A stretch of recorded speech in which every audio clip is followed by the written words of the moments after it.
Hello guys, today I'm going to show you how a fleet of Grendels is able to beat every fleet in the Brawl Kings tournament, including this one, the amazing fleet which won the event, made by Tranquility. His fleet is essentially 12 ultra-optimized frigates that are bristling with Reaper and Hammer torpedoes, which is perfect against an armor fleet like mine. His fleet is actually named Capital Punishment because he designed it to defeat larger vessels. If you don't know, the rules of Brawl Kings are that you can bring 100 deployment points worth of ships and up to 12 ships total. You can also have level 6 officers with 3 elite skills, or alpha cores, on any ship you want. This officer customization turned out to be crucial in allowing me to beat these enemy fleets, which are much stronger on paper. What I was told in my comments is that I would stand absolutely no chance without putting most of my deployment points into frigates, because the rules of the tournament encourage this.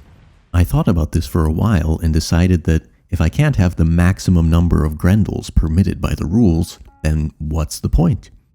So I made a fleet with 5 Grendels. This leaves me with only 10 deployment points for other ships, which I spent on 5 Luddic Path Kites. These are extremely fragile and malfunction prone, but they prove to be capable escorts for my Grendels after all. When I first fought Tranquility's fleet, I was using just the 5 Grendels and a basic fit for them that I used in campaign mode.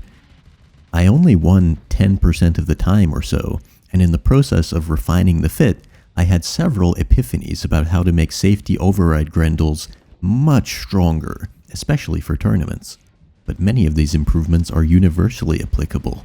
The first epiphany, which took me from a 10% to a 60% win rate, is that small ballistic mounts are amazingly good for the Grendel and should be populated by point defense weapons particularly.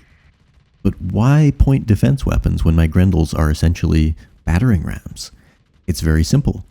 There's a skill in Star Sector called point defense. When you make it elite, any small weapon marked as point defense gains plus 200 range. This takes the light dual machine gun and the Vulcan from 250 range to 450. That's exactly the range limit for safety override builds and identical to the range for assault chain gun and heavy machine gun, the medium ballistic weapons that most safety override Grendels are built around. Each light dual machine gun deals 208 kinetic DPS. You have 4 forward-facing small ballistic slots, so that's 840 extra kinetic DPS, or 1700 against shields. This is also doubled by the ship system of the Grendel, so your Grendel now does thousands of DPS against shields. This allows the Grendel to actually hold its own against these ultra-tanky high-tech frigates with extremely good shield damage resistances, down near 25 to 28% on some of them. High-tech ships dominated this tournament in general, but you will see that Grendels are kind of an edge case counter in the fact that they have extremely high kinetic DPS. The second epiphany, and the one that took me from 60% win rate to 100%, is that armor is directional, and frontal armor is what really matters for a Grendel. If you get hit in the back or side by torpedoes, it doesn't actually matter that much. Having exposed hull on the front of your Grendel is far more dangerous, because that's what's pointed at enemies. Consequently, I used hull mods and officer skills to buff the maneuverability of the Grendel as much as possible, so that it's able to whip around and face enemies instantly. And on one of the frontal medium mounts, I sacrificed a heavy machine gun to add a dual flak cannon.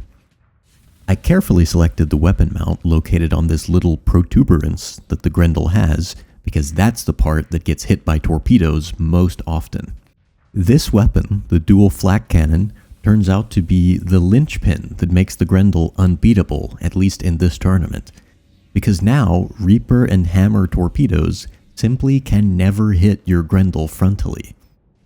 This means the enemy has to strip your armor using typical weaponry, and while it's trying, the Grendel is absolutely filling it with depleted uranium and high explosive. Good luck surviving that if you're a frigate. And almost every fleet in Brawl Kings is principally composed of frigates. I also used polarized armor on my officers, and I deliberately put very few flux capacitors on my Grendels, so that they will almost always have over 50% flux when fighting. This activates the full armor damage reduction of polarized armor, roughly doubling the tankiness of the Grendel's armor. It also has the positive side effect of increasing the already naturally high EMP damage resistance that the Grendel has, which I have further amplified by adding resistant flux conduits, another EMP damage resistance hull mod. These Grendels are virtually 100% resistant to EMP. And that turns out to be very strong, because Tranquility's fleet uses something like 7 or 8 omens, which have a very strong EMP ship system. And yeah, it eventually got to the point where I was winning every single fight against Tranquility, so I moved on. Now on to the runner-up of the tournament, Idiopathic, who lost to Tranquility. For the record, I'm using exactly the same build and officers against all of these, as if this were a natural entry into the tournament. This guy has another very strong fleet, but unfortunately for him, my Grendels are basically a natural counter to it. He uses safety override medusas outfitted with EMP weapons and fighters, two things that my Grendels are all but impervious to. I don't even have much to say about this matchup except that my fleet blind counters his on a level that's kind of amusing. In the course of adapting my fleet to easily beat Tranquility, by hardening my Grendels against EMP and giving them strong point defense, I also made it completely impervious to Idiopathic's medusas. One ship that was conspicuously absent from his fleet, but present in most others, was afflictors. These were a big problem for my Grendels at the start of fighting Tranquility. His afflictors would often kite my Grendels around for minutes at a time. There's definitely some buggy Grendel AI that doesn't allow Grendels to phase deep into the afflictor space and finish it off sometimes. The Grendel seems to occasionally not realize that it can catch up to enemies by using phase. But once I started mounting missiles, particularly salamanders, the afflictors started to be caught and devoured by the Grendels rather quickly. Salamanders force the afflictor into phase constantly, which allows them to be caught. Anyhow, as you can see, Idiopathic's Medusa fleet proved to be extremely harmless against the Grendels, often failing even to get through the armor to damage the hull. With their EMP made useless by my hull mods and polarized armor, they were also essentially defenseless. They weren't really faster than my Grendels either, despite being safety override destroyers. It probably also helps that I had these extremely fast Luddic Path kites, often surrounding the enemy medusas and pushing them towards the Grendels. These kites are one of the fastest things in the game at 380 standard units per second.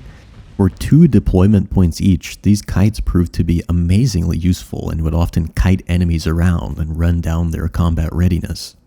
Next up is Ubernoob, who placed 3rd in the tournament.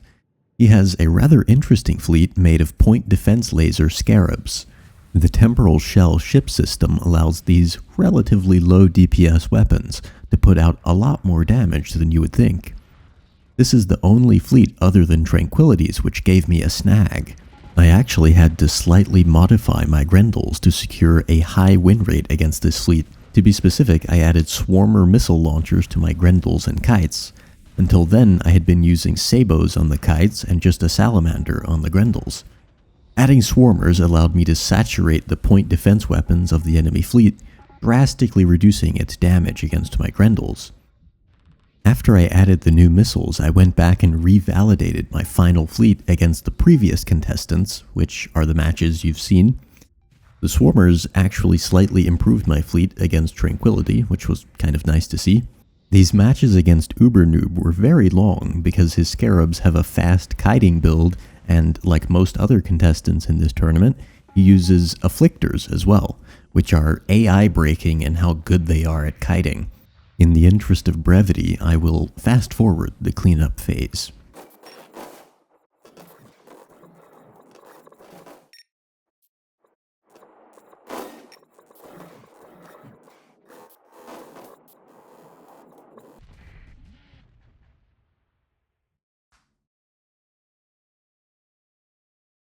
And now onto Lourdes. This guy had a somewhat unusual fleet for this tournament, and it's kind of amazing he got as far as he did. He placed 4th, I believe, and he had a shield-shunted onslaught with an armor build, and then a bunch of glimmers and omens as his kind of royal guard for his capital ship. Definitely one of the more unique builds. Unfortunately for him, he was expecting shield frigates as his primary enemy, and he built his fleet accordingly. His onslaught is covered in kinetic weaponry, which unfortunately is very useless against my Grendels. Also, my Grendels make short work of this monitor here because they output a constant stream of damage. Fortress Shield and Flux Shunt is a very powerful combination, but when you have thousands of DPS coming at your ship from all sides, it just doesn't hold out forever. And now we get into the main kernel of his fleet, this kind of inner circle of a couple of omens and a couple of afflictors alongside his onslaught. And you can see his onslaught is just basically defenseless against these Grendels. I mean, all he has that can even damage my Grendels are Reapers. But they can't damage my Grendels because we have flak cannons and lots of point defense on these Grendel builds. So he really can't do anything, unfortunately. It's kind of sad to watch. He's going to get flamed out by the salamanders, and then he's just totally stationary, dead in the water as the Grendels close in like sharks. It actually takes a long time to kill him, even considering how high the DPS is on these Grendels. It goes to show you how tanky an onslaught is, especially an XIV onslaught, which 14th battle group, it gets like 10% extra armor, something around that, in exchange for 10% less mobility. So the only remaining enemy is, of course, you guessed it, an afflictor. And you know what? This time, I think we'll take our time watching him go. There's something satisfying about watching a cornered afflictor realize that it can't get away. Yep, no more kiting. Only the call of the void now, afflictor. Anyway. And now we move on to the most unpredictable fleet of all, the Burning Ones, who is just made of 12 afflictors. Yep. Take out all that extra stuff, just have the afflictors. I guess it was kind of predictable that there would be a fleet like this. So, his fleet actually is like 20 deployment points over the tournament rules on the new patch. So the tournament was on the old patch. I'm playing it on the new patch. I don't think there's any huge changes, except that afflictors cost more deployment points. And so he's technically over now. But yeah, I mean, this was the fleet that was played in the tournament, so I'm not going to remove an afflictor or anything. Anyway, the rest of this fight is pretty uninteresting, so I'll go ahead and speed it up.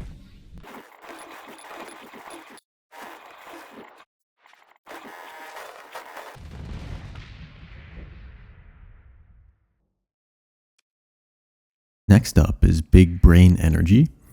He has a fleet comprised of a Paragon with a bunch of kind of support frigates scattered around it, like omens, afflictors, and that's really about it.